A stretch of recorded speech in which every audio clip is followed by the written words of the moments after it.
Hello students.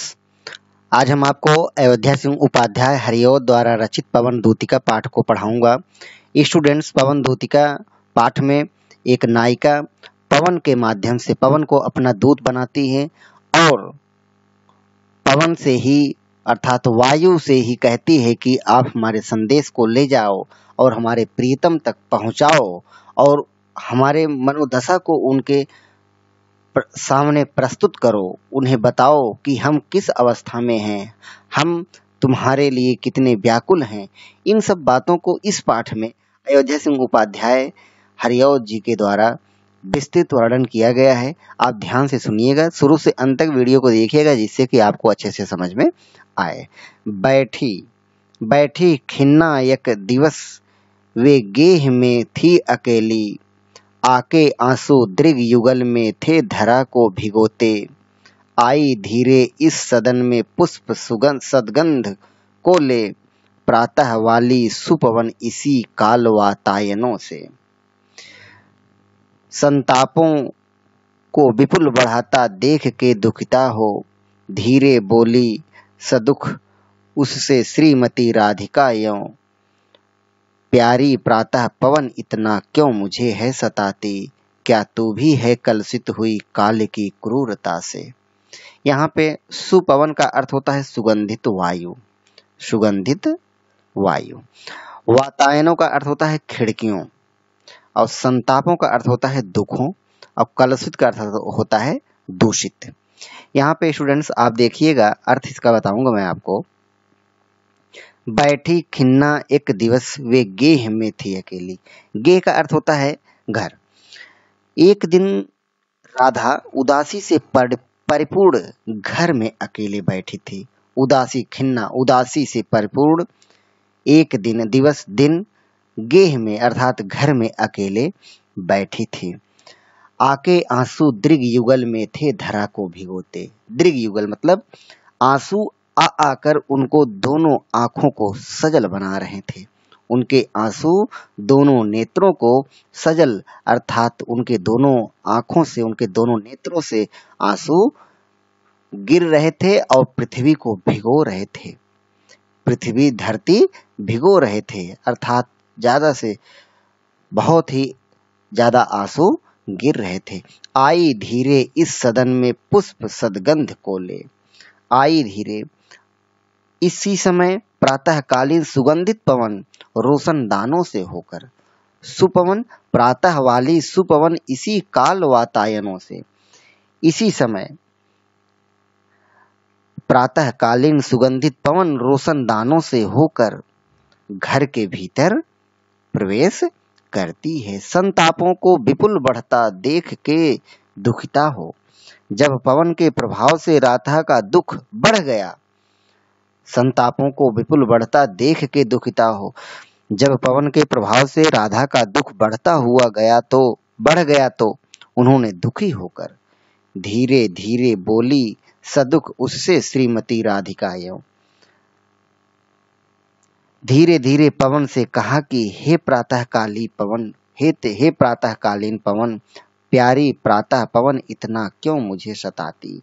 हे प्रातःकालीन पवन, तू क्यों मुझे इस प्रकार सता रही है।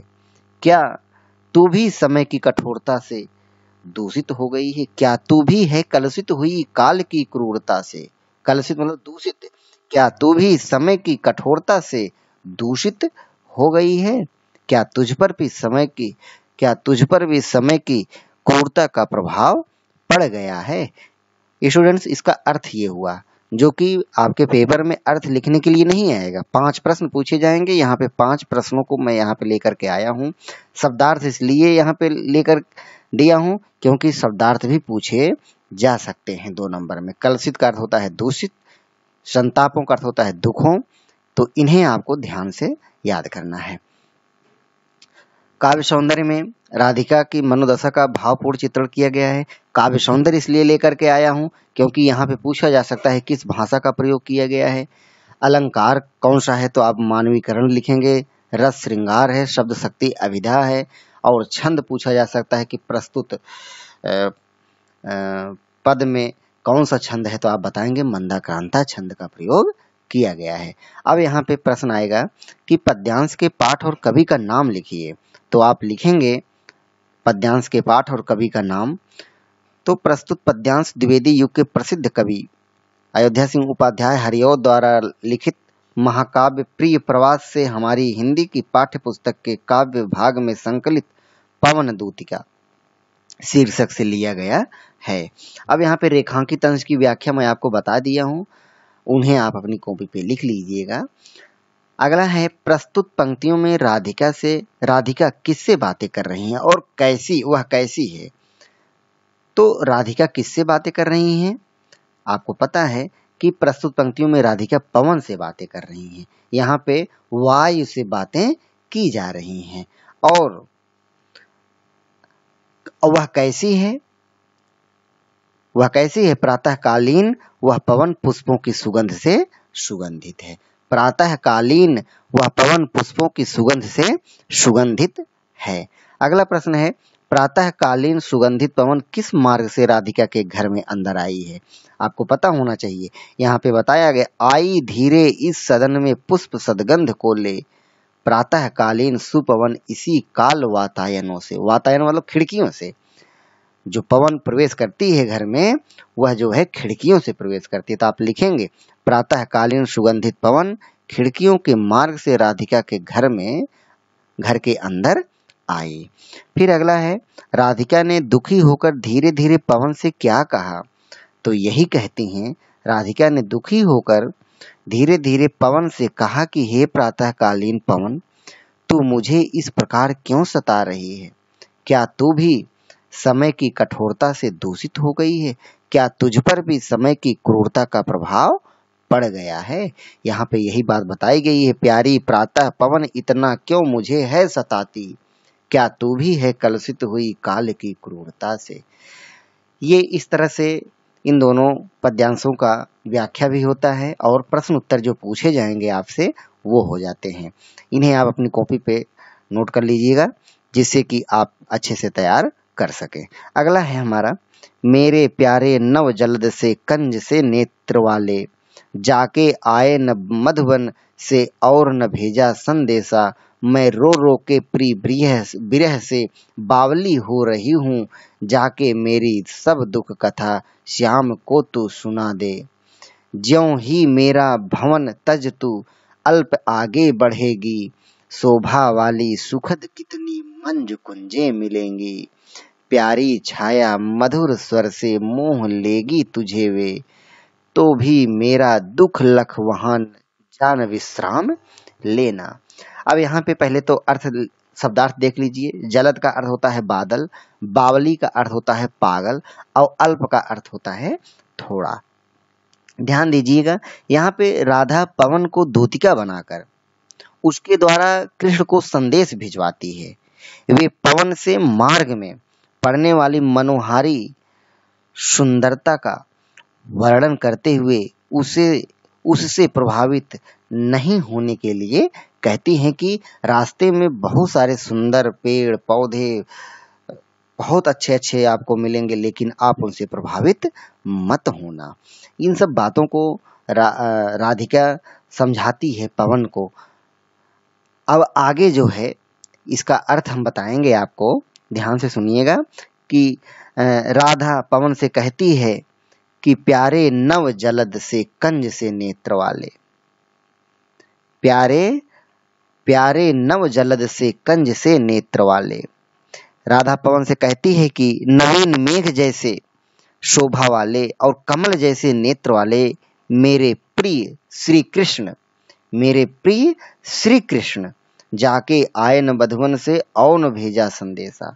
मेरे प्रिय श्री कृष्ण मथुरा जाकर वापस नहीं आए हैं और न ही उन्होंने वहां से कोई संदेशा भेजा। जाके आए न बधवन से, मेरे प्रियतम श्री कृष्ण जब से मधुवन चले गए हैं, मथुरा चले गए हैं, वापस नहीं आए हैं और न उन्होंने मेरे लिए कोई संदेश ही भेजा है। मैं रो रो के प्रिय विरह से बावली हो रही हूँ, उनके विरह में मैं रो रो कर पागल हो रही हूँ।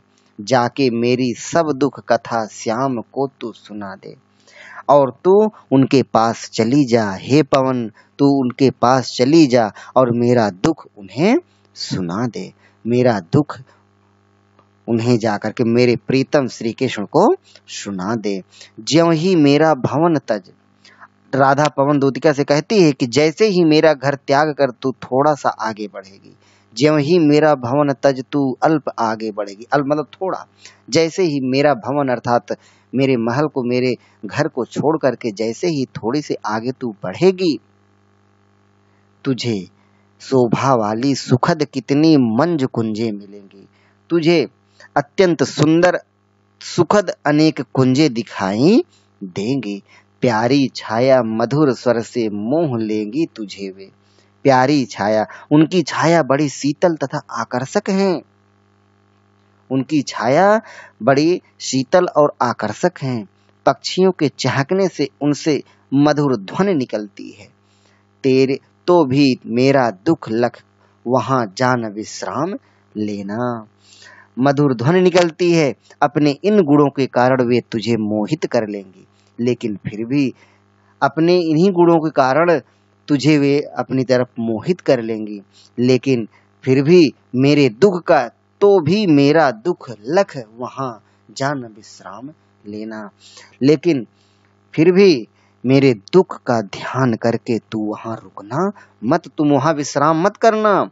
मेरे दुख को समझना, मेरे दुख को समझ करके तुम आगे बढ़ते चले जाना। यहाँ पे काव्य सौंदर्य बताया गया है। राधिका ने प्रकृति के माध्यम से अपनी पीड़ा को वाणी दी है। भाषा खड़ी बोली सब में होगा। यहाँ पे अलंकार उपमा अलंकार है, रस वियोग श्रृंगार है, शब्द शक्ति अविद्या है, गुण प्रसाद है, छंद मंदाक्रांता है। पूरे पद में मंदाक्रांता छंद का प्रयोग किया गया है। अगला होगा इसमें कि पाठ और कवि का नाम लिखना है। तो आप अच्छे से आप कर सकते हैं कि पाठ का नाम भी लिख सकते हैं कि पाठ का नाम है पवन दूतिका और कवि का नाम है अयोध्या सिंह उपाध्याय हरिऔध। इसके पहले मैं आपको संदर्भ बता चुका हूँ। रेखांकित अंश की व्याख्या करनी है। रेखांकित अंश की व्याख्या मैं आपको समझा दिया हूँ। अगला है प्रस्तुत पद्यांश में राधिका किसको अपनी दूतिका बनाकर श्री कृष्ण के पास अपना संदेश भिजवाती है। स्वाभाविक सी बात है, पवन दूतिका किसको राधिका अपनी दूतिका बनाकर श्री कृष्ण के पास भेजना चाहती हैं। यहाँ पे अपनी दूतिका किसको बनाती हैं, पवन को अपनी दूतिका बनाती हैं। यहाँ पे राधिका पवन को अपना दूतिका बना करके श्री कृष्ण के पास अपना संदेश भिजवाती हैं। श्री कृष्ण कहाँ जाकर वापस नहीं आए हैं, श्री कृष्ण कहाँ जाकर वापस नहीं आए हैं, मधुबन से वापस नहीं आए, अर्थात मथुरा जब से गए हैं तब से वापस नहीं आए हैं। तो आप उत्तर लिखेंगे श्री कृष्ण मथुरा जाकर वापस नहीं आए हैं। अगला प्रश्न है श्री कृष्ण के विरह में रो रो कर कौन पागल हो रही है। बहुत ही अच्छा उत्तर होगा कि श्री कृष्ण के विरह में रो रो कर राधिका पागल हो रही है। अगला प्रश्न होगा राधिका पवन के मार्ग में किस वस्तु से के मिलने से के विषय में बताती है।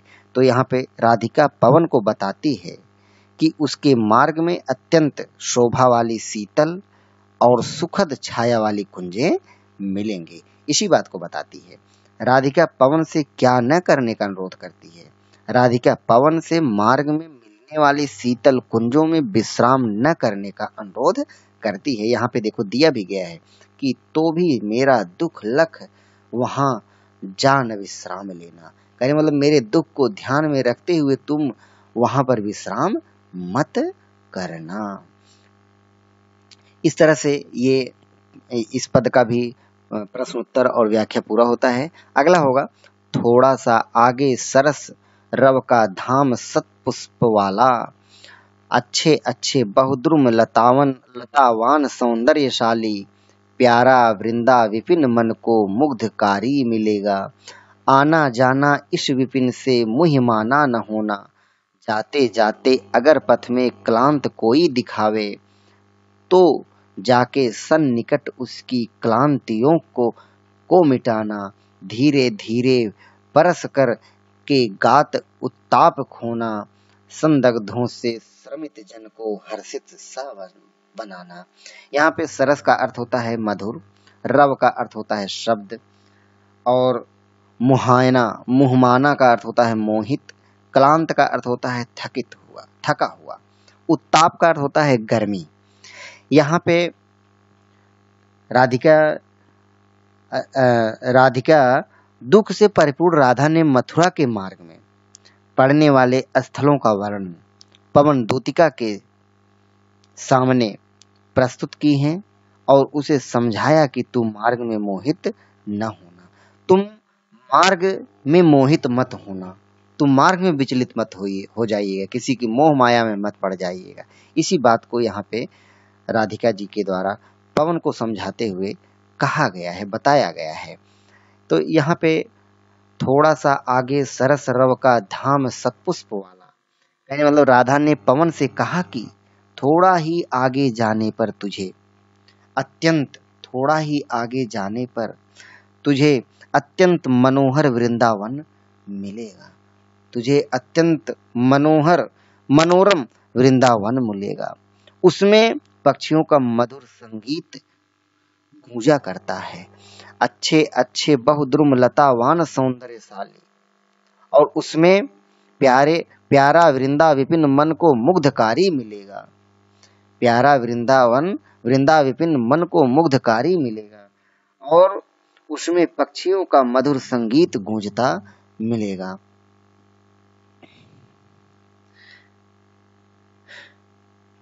गूंजा करता है, मधुर फूलों से वह लदा रहता है, मधुर फूलों से वह लदा रहता है। उसमें बहुत सुंदर वृक्ष तथा लताएं हैं, तो उस वन में इधर उधर भ्रमण करना, किंतु मोहित होकर वहां रुक मत जाना। जाते जाते अगर पथ में क्लांत कोई दिखावे, राधा कहती है कि हे पवन, जाते जाते यदि मार्ग में कोई थका हुआ, क्लांत मतलब थका हुआ, दुखी, तेज को सन्निकट उसकी क्लांतियों को मिटाना, कोई दुखी व्याकुल व्यक्ति दिखाई दे तो उसके निकट जाकर उसके दुखों को दूर करना, उसके दुखों को दूर करना। धीरे धीरे पर सकर के गात उत्ताप खोना, और धीरे धीरे उसके शरीर को स्पर्श करके उसकी गर्मी को दूर करना, उत्ताप मतलब गर्मी को दूर करना।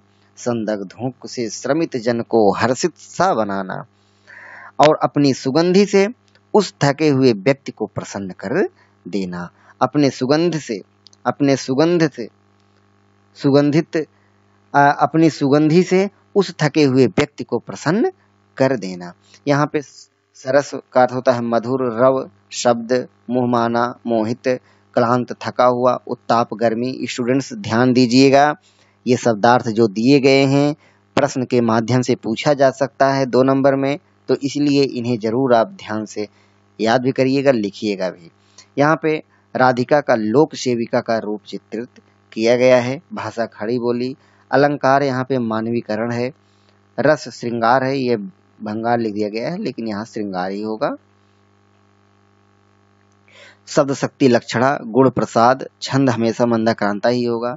कवि का नाम वही है कि अयोध्या सिंह उपाध्याय द्वारा लिखित महाकाव्य प्रिय प्रवास से हमारी हिंदी की पाठ्य पुस्तक के काव्य भाग में संकलित पवन दूतिका शीर्षक से लिया गया है।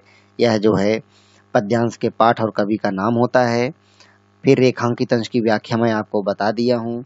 अगला प्रश्न इसमें पूछा गया है कि राधिका ने पवन से कहाँ मोहित होकर न रुकने के लिए कहा है, तो यहाँ पे उत्तर बताया गया है कि राधिका ने पवन से मनोरम वृंदावन की सुंदर लताओं, वृक्षों आदि को देखकर उनसे आकर्षित होकर वहां न रुक जाने के लिए कहा है। अगला प्रश्न फिर है यहाँ पे कि राधिका ने पवन से मार्ग में किसके दुख दूर करने के लिए कहा है। राधिका ने पवन से मार्ग में किसी दुखी, थके हुए, व्याकुल व्यक्ति के दुख दूर करने के लिए कहा है। कि रास्ते में कोई दुखी मिल जाता है, थका हुआ व्यक्ति मिल जाता है, व्याकुल व्यक्ति मिल जाता है, तो उसके दुख को दूर करने के लिए राधिका ने कहा है। इस पद्यांश में राधिका को किस रूप में चित्रित किया गया है, और इस पद्यांश में राधिका को लोक सेविका के रूप में चित्रित किया गया है। इस पद्यांश में राधिका को लोक सेविका के रूप में प्रस्तुत किया गया है। इस तरह से स्टूडेंट्स यहाँ होता है। अगला है हमारा लज्जाशीला पथिक महिला जो कहीं दृष्टि आए, होने देना विकृत वसना तो न तो सुंदरी को, जो थोड़ी भी श्रमित वह हो गोद ले श्रांति खोना, होठों की और कमल मुख की म्लानताएं मिटाना, कोई क्लांता कृषक ललना खेत में जो दिखावे, धीरे धीरे परस उसकी क्लांतियों को मिटाना, जाता कोई जलद यदि हो व्योम में तो उसे ला, छाया द्वारा सुखित करना तप्त भूतांगना को। बहुत ही अच्छा है। यहाँ पे श्रमित मतलब थकी हुई, श्रांति का अर्थ होता है थकावट, और क्लांता का अर्थ होता है थकी हुई, भूतांगना का अर्थ होता है स्त्री। बहुत ही महत्वपूर्ण शब्दार्थ है ये, स्टूडेंट्स ध्यान दीजिएगा। भूतांगना को पूछा जा सकता है कि भूतांगना का अर्थ क्या होता है, तो ध्यान दीजिएगा स्त्री होता है। तो यहाँ पे प्रश्न पूछा गया है स्टूडेंट्स, पद्यांश कवि का नाम, तो आप बताएंगे कि प्रस्तुत पद्यांश द्विवेदी युग के प्रसिद्ध कवि अयोध्या सिंह उपाध्याय हरिऔध द्वारा लिखित महाकाव्य प्रिय प्रवास से हमारी हिंदी की पाठ्य पुस्तक के काव्य भाग में संकलित पवन दूतिका से लिया गया है। आगे पूछा गया है रेखांकित अंश की व्याख्या। रेखांकित अंश की व्याख्या को मैं बता दिया हूँ। अगला है कि राधिका किसके वियोग में दुखी है, तो स्वाभाविक सी बात है, राधिका किसके पास संदेश भेजना चाहती हैं, कृष्ण के पास, अर्थात उन्हीं के वियोग में दुखित हैं। तो आप यहाँ लिखेंगे कि राधिका श्री कृष्ण के वियोग में दुखी हैं। फिर प्रश्न पूछा गया है अपने दुख में भी उन्हें अन्य किसकी चिंता है, अपने दुख में वे दुखी हैं फिर भी किसकी चिंता है उन्हें, राधिका को अपने दुख में भी पवन के मार्ग में मिलने वाली किसी लज्जाशीला स्त्री और अपने खेत में काम कर रही किसी थकी हुई स्त्री की चिंता है। अगला है यहाँ पे कि राधिका किसी लज्जाशीला स्त्री के संबंध में राधिका पवन से क्या कहती है, तो यहाँ पे उत्तर है किसी लज्जाशीला स्त्री के संबंध में राधिका पवन से यह कहती है कि हे पवन, यदि तुझे मार्ग में कोई लज्जाशीला स्त्री दिखाई दे तो तू उसके वस्त्रों को मत उड़ाना, मतलब तुम इतनी तेजी से मत चलना कि उसके वस्त्र खुल जाएं, उसके वस्त्र उड़ने लगे, ऐसा तुम मत चलना। यदि वह थकी हुई हो तो उसे अपनी गोद में लेकर उसकी थकावट दूर करना। अगला प्रश्न यहाँ पे पूछा गया है राधिका पवन से अपनी शीतलता के द्वारा किसे दूर करने के लिए कहती है, राधिका पवन से अपनी शीतलता के द्वारा किसी लज्जाशीला स्त्री के मुख की म्लानता को दूर करने के लिए कहती है। अगला है इसी में राधिका पवन से कृषक स्त्री का उपकार करने को कहती है, करने को किस कृषक स्त्री का क्या उपकार करने को कहती है, तो यही कहती है कि राधिका पवन से कृषक स्त्री का उपकार इस प्रकार करने को कहती है कि तू आकाश में छाए किसी बादल के टुकड़े को कृषक स्त्री के ऊपर लाकर उसकी छाया से उसको शीतलता प्रदान करने को कहती है कि हे पवन, अगर किसी कृषक की स्त्री आपको दिखाई दे तो आकाश में छाए किसी बादल के टुकड़े को जो छाया प्रदान करने वाली हो उसके उस स्त्री के ऊपर ला करके कर देना, जिससे कि उसकी छाया से उसको शीतलता मिल सके। इसका अर्थ बताना मैं भूल गया था, फिर से एक बार देख लीजिए इसका अर्थ क्या होता है। लज्जाशीला पथिक, राधा पवन को समझाते हुए कहती है कि हे पवन, लज्जाशीला पथिक महिला जो कहीं दृष्टि आए, यदि मार्ग में तुझे कोई लज्जाशीला स्त्री दिखाई दे तो उसके वस्त्रों को मत उड़ाना, होने देना विकृत वसना तो न तू सुंदरी को, अर्थात उस स्त्री के वस्त्रों को तुम मत उड़ाना।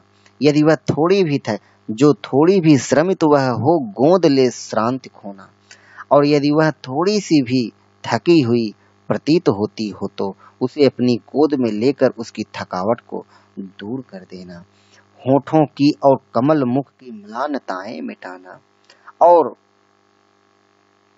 उसके होठों तथा कमल जैसे मुख की मलिनता को अपनी शीतलता से दूर कर देना।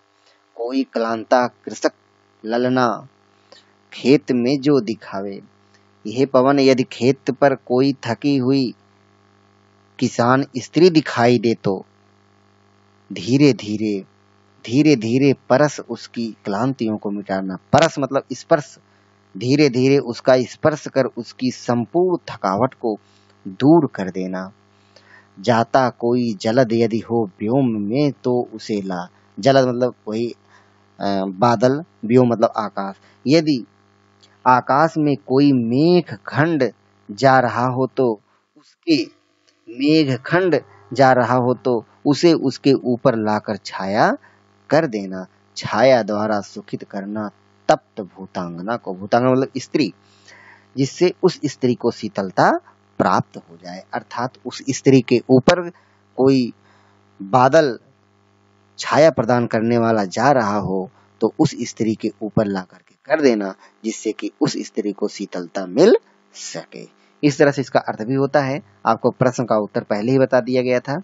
अगला होगा, जाते जाते पहुंच मथुरा धाम में उत्सुक हो, न्यारी शोभा वर नगर की देखना मुग्ध होना, तू हो वेगी चकित लख के मेरु से मंदिरों को, आभा वाले कलश जिनके दूसरे अर्क से हैं, देखे पूजा समय मथुरा मंदिरों मध्य जाना, नाना वाद्यों मधुर स्वर की मुग्धता को बढ़ाना, किवा लेके रुचिर तर के शब्दकारी फलों को धीरे धीरे मधुर रव से मुग्ध हो बजाना। वर का अर्थ होता है श्रेष्ठ, मेरु का अर्थ होता है सुमेर पर्वत, अर्क का अर्थ होता है सूर्य, किव की वहां का अर्थ होता है अथवा, रव का अर्थ होता है ध्वनि।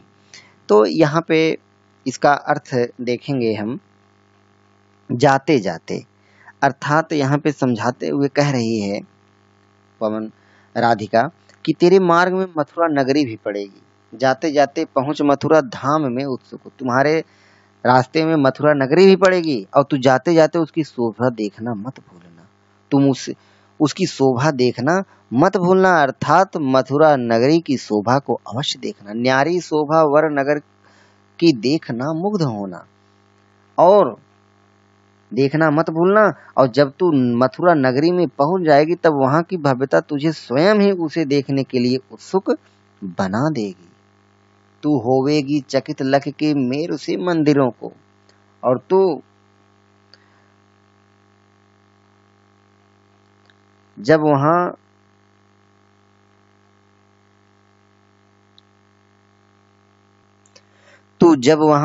तू होवेगी चकित लख के मेरु से मंदिरों को, आभा वाले कलश जिनके दूसरे अर्क से हैं, तू जब वहां दूसरे सूर्य के समान चकित होने वाले, चकित चमकती आभा वाले कलशों से युक्त सुमेर पर्वत जैसे विशाल, आभा वाले कलशों से युक्त सुमेर पर्वत जैसे विशाल और ऊंचे पर्वतों को देखेगी, तब तेरे आश्चर्य का ठिकाना न रहेगा, तेरे आश्चर्य का ठिकाना न रहेगा।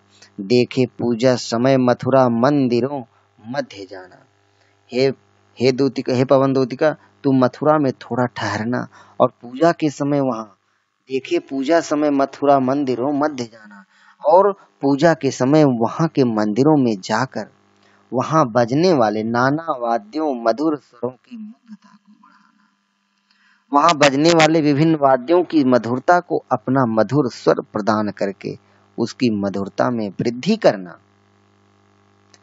करना, किवा लेके रुचिर तरु के शब्दकारी फलों को धीरे धीरे मधुर रव से मुग्ध हो बजाना। अर्थात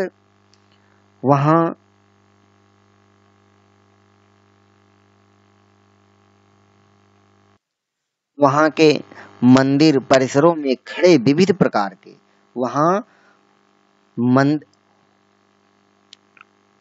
वहां के मंदिर परिसरों में खड़े विविध प्रकार के वृक्षों में भी अपनी पसंद के वृक्ष का चयन करके अपने अपने अपनी पसंद के वृक्ष का चयन कर उसके फल, फूल, पत्ती अथवा तने से शब्द रूपी फल को ग्रहण करके धीरे धीरे बहुत धीरे धीरे बहते हुए मधुर ध्वनि के साथ मुग्ध होकर अपना राग अवश्य बजाना। यहाँ पे प्रश्न पूछा जाएगा, महत्वपूर्ण प्रश्न है इसमें। छंद है मंदाक्रांता, ध्यान दीजिएगा। रस यहाँ पे शांत है। और ये प्रश्न पूछा जा सकता है रव का अर्थ क्या होगा, तो ध्वनि होगा, ध्यान दीजिएगा। अर्क का भी अर्थ पूछा जा सकता है। रेखांकित अंश की व्याख्या मैं ऊपर बताया हूं। कवि का नाम आपको पता है कि अयोध्या सिंह उपाध्याय हरिओध, और पाठ का नाम है पवन दूतिका, प्रिय प्रवास से लिया गया है। पवन दूतिका शीर्षक से लिया गया है। यहाँ पे प्रश्न पूछा गया है, राधिका पवन दूतिका को उसके मार्ग में किस नगरी की शोभा को देखने के लिए कह रही है? मथुरा नगरी की शोभा देखने के लिए कहा जा रहा है राधिका के द्वारा। राधिका के अनुसार पवन दूतिका के आश्चर्य का ठिकाना कब न रहेगा, यही कहा जा रहा है कि राधिका के अनुसार जब पवन दूतिका सूर्य के समान चमकती आभा वाले कलशों से युक्त सुमेर पर्वत जैसे विशाल और ऊंचे पर्वतों को देखेगी, तब उसके आश्चर्य का ठिकाना नहीं रहेगा। इसी बात को यहाँ पे कहा गया है। राधिका पवन दूतिका से किसकी मधुरता में वृद्धि करने को कह रही है? किसकी मधुरता में वृद्धि करने को कह रही है? तो यही कह रही है राधिका कि राधिका पवन दूतिका से मथुरा में पूजा के समय वहां के मंदिरों में जाकर वहां बजने वाले विभिन्न वाद्य यंत्रों की मधुरता को अपना मधुर स्वर प्रदान करके उनकी मधुरता में वृद्धि करने के लिए कह रही है।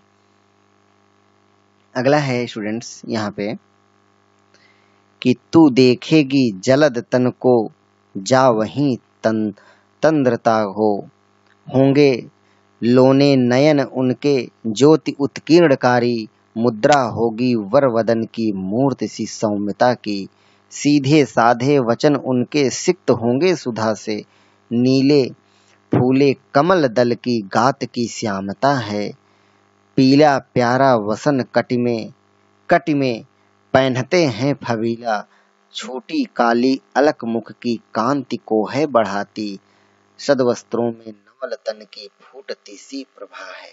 यहाँ पे जलद तन का अर्थ होगा बादल के समान तन वाले, अर्थात श्री कृष्ण बादल के समान तन वाले, बादल के समान शरीर वाले। लोने का अर्थ होता है सलोने, सुंदर। ज्योति उत्कीर्ण का अर्थ होता है प्रकाश बिखेरने वाले। सिक्त का अर्थ होता है सींचे, भीगे। कटी मतलब कमर में। फबीला का मतलब सुंदर लगने वाला। अलक मतलब बालों की लट, ध्यान दीजिएगा, अलक का अर्थ होता है बालों की लट। यहाँ पे अर्थ होगा कि तू देखेगी जलद तन को जा वहीं तंद्रता हो, अर्थात हे पवन मथुरा के वातावरण में स्वयं को ढालकर स्वयं भी वैसे ही होकर तू वहां बादलों के समान काले वर्ण वाले श्री कृष्ण होंगे लोने नयन उनके ज्योति उत्कर्णकारी, मुद्रा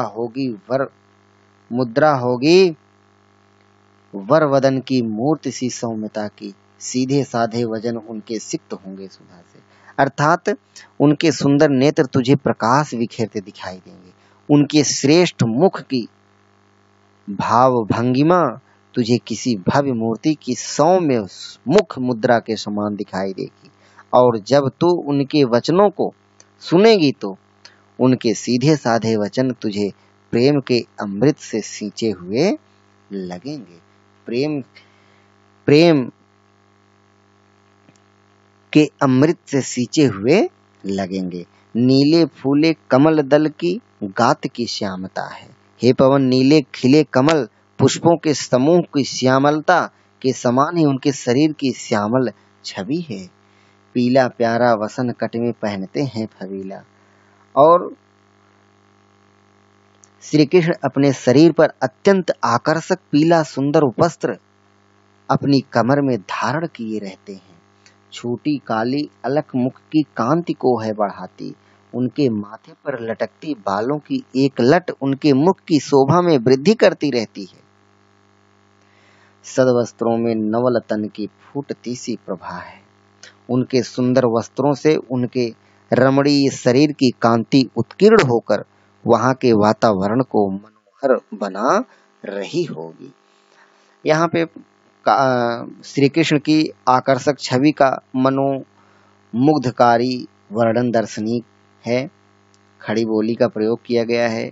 अलंकार उपमा और अनुप्रास का है। यहाँ पे रस विप्रलंभ श्रृंगार है और छंद मंदाक्रांता है, गुण प्रसाद है। यहाँ पे पद्यांश का पाठ कवि का नाम वही है कि द्विवेदी युग के प्रसिद्ध कवि अयोध्या सिंह उपाध्याय हरिऔध द्वारा लिखित महाकाव्य प्रिय प्रवास से हमारी हिंदी की पाठ्य पुस्तक के काव्य भाग में संकलित पवन दूतिका शीर्षक से लिया गया है। राधिका पवन दूतिका से किसकी पहचान बता रही है? यहाँ पे राधिका पवन दूतिका से मथुरा के में गए अपने प्राण प्यारे श्री कृष्ण की पहचान बता रही है। श्री कृष्ण की पहचान बता रही है। श्री कृष्ण इस तरह के हैं। राधिका के अनुसार पवन को श्री कृष्ण के सीधे साधे वचन कैसे लगेंगे? तो यहाँ पे बताया गया है कि राधिका के अनुसार पवन को श्री कृष्ण के सीधे साधे वचन प्रेम के अमृत से सींचे हुए लगेंगे। फिर यहाँ पे बताया गया है कि राधिका अपने प्रिय श्री कृष्ण की पहचान के लिए उनकी किन विशेषताओं का वर्णन उल्लेख पवन से कर रही है।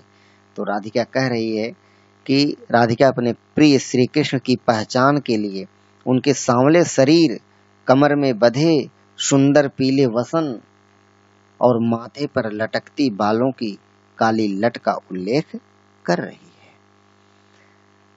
अगला है सांचे ढाला सकल वपु है दिव्य सौंदर्यशाली। सतपुष्पों की सुरभि उसकी प्राण संपोषिका है। दोनों कंधे वृषभ वर्षे हैं बड़े ही सजीले। लंबी बाहें कलभ करसी शक्ति की पेटिका है। राजाओं सा सिर पर लसा दिव्य आपीड़ होगा। शोभा होगी उभय श्रुति में स्वर्ण के कुंडलों की। नाना रत्ना कलित भुज में मंजू के यूर होंगे। मोती माला लसित उनका कंबुसा कंठ होगा। यहाँ पे इसका अर्थ होगा स्टूडेंट्स कि राधिका कह रही हैं कि साचे ढाला सकल बपू है दिव्य सौंदर्यशाली। हे पवन, श्री कृष्ण का सारा शरीर सांचे में ढली मूर्ति के समान अत्यधिक सुडौल सौंदर्यशाली, सुडौल और देवताओं जैसी अलौकिक कांति से युक्त सौंदर्य संपन्न है, दिव्य सौंदर्य संपन्न है। देवताओं जैसी अलौकिक कांति से युक्त सौंदर्य संपन्न है। सतपुष्पों की सुरभि उसकी प्राण संपोषिका है। उनके शरीर से निकलने वाली सुगंध उत्तम पुष्पों की सुगंध के समान प्राणों का पोषण करने वाली है। दोनों कंधे वृषभ वर्षे हैं बड़े ही सजीले। और दोनों अर्थात जिस प्रकार उनके दोनों कंधे बड़े सांड के कंधे के समान विशाल और बलिष्ठ हैं। उनके दोनों वृषभ मतलब सांड के, वर मतलब श्रेष्ठ। उनके दोनों कंधे श्रेष्ठ सांड के कंधे के समान विशाल और बलिष्ठ हैं। लंबी बाहें कलभ करसी शक्ति की पेटिका है। उनकी दोनों भुजाएं हाथी की सूंड के समान शक्ति की पिटारी है। पेटिका मतलब पिटारी है। कलभ करसी शक्ति की पेटिका है। उनके दोनों भुजाएं हाथी की सूंड के समान शक्ति की पिटारी है। राजाओं सा सिर पर लसा दिव्य आपीड़ होगा। उनके सिर पर राजाओं के जैसा अलौकिक कांति युक्त मुकुट सुशोभित होगा। शोभा होगी उभय श्रुति में स्वर्ण के कुंडलों की। उनके दोनों कानों में तुझे सोने के सुंदर कुंडल शोभा बिखराते दृष्टिगत होंगे। नाना रत्ना कलित भुज में मंजू के यूर होंगे और वे अपनी दोनों भुजाओं में विभिन्न रत्नों से परिपूर्ण सुंदर भुजबंध धारण किए मिलेंगे। मोती माला लसित उनका कंबुसा कंठ होगा। और इनके इसके साथ ही उनके शंख जैसी सुडौल सुंदर गर्दन में मोतियों की माला शोभित होती मिले दिखेगी। यहाँ पे श्री कृष्ण के एक एक अंग के मंजुल बिंब चित्र प्रस्तुत करने में हरिऔध जी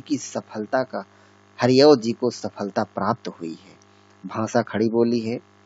यहाँ पे श्री कृष्ण इन दोनों पदों में भगवान श्री कृष्ण के एक एक अंग का बहुत ही अच्छे से वर्णन हरिऔध जी के द्वारा किया गया है। अलंकार उपमा अलंकार है, रस श्रृंगार है, छंद मंदा क्रांता है। यहाँ पे प्रश्न पूछा गया है कि पाठ का नाम वही है कि अयोध्या सिंह उपाध्याय हरिऔध द्वारा लिखित महाकाव्य प्रिय प्रवास से हमारा हिंदी के पाठ्य पुस्तक के काव्य भाग में संकलित पवन दूतिका से लिया गया है। यहाँ पे प्रश्न पूछा गया है कि प्रस्तुत पंक्तियां किस प्रसंग पर आधारित हैं। प्रस्तुत पंक्तियों में राधिका पवन दूतिका को अपने प्रीतम श्री कृष्ण की शोभा का वर्णन करते हुए उनकी पहचान बता रही है। यहाँ पे राधिका श्री कृष्ण के शरीर के संबंध में पवन दूतिका को क्या बता रही हैं? तो यही बता रही हैं कि प्रीतम श्री कृष्ण के शोभन कारण उनकी पहचान बता रही हैं। राधिका के अनुसार श्री कृष्ण के शरीर सार्च में ढली मूर्ति के समान अत्यधिक जैसी अलौकिक कांति से युक्त है। यहाँ पे किसके समान है? श्री कृष्ण का शरीर किसके समान है? तो यहाँ पे बताया गया है कि श्री कृष्ण का शरीर सांचे में ढली हुई मूर्ति के समान अत्यधिक जैसी अलौकिक कांति से युक्त है। यहाँ पे राधिका श्री कृष्ण के शरीर के संबंध में पवन दूतिका को यह बता रही है कि उनके सिर पर राजाओं मतलब राधिका श्री कृष्ण के शरीर के संबंध में पवन दूतिका से क्या बता रही है? तो यहाँ पे उत्तर है कि राधिका श्री कृष्ण के शरीर के संबंध में पवन दूतिका को यह बता रही है कि उनके सिर पर राजाओं जैसी अत्यधिक कांति युक्त मुकुट सुशोभित है। श्री कृष्ण के कंधे और बाहें कैसी हैं? श्री कृष्ण के कंधे सांड के कंधों के समान सजीले और बाहें हाथी के सूंड के समान शक्तिशाली हैं। इस तरह से स्टूडेंट्स पाठ बड़ा लंबा है, इसे मैं 2 भागों में लेकर के आया हूँ। एक पार्ट आपका पूरा होता है। स्टूडेंट्स आशा करता हूँ कि आपको समझ में आया होगा। वीडियो बड़ा लंबा है, फिर भी जो है मैं समझाने का पूरा प्रयास किया हूँ। आपको वीडियो कैसा लगा आप लाइक कीजिए, अपने अन्य साथियों को भी शेयर कीजिए। धन्यवाद स्टूडेंट्स।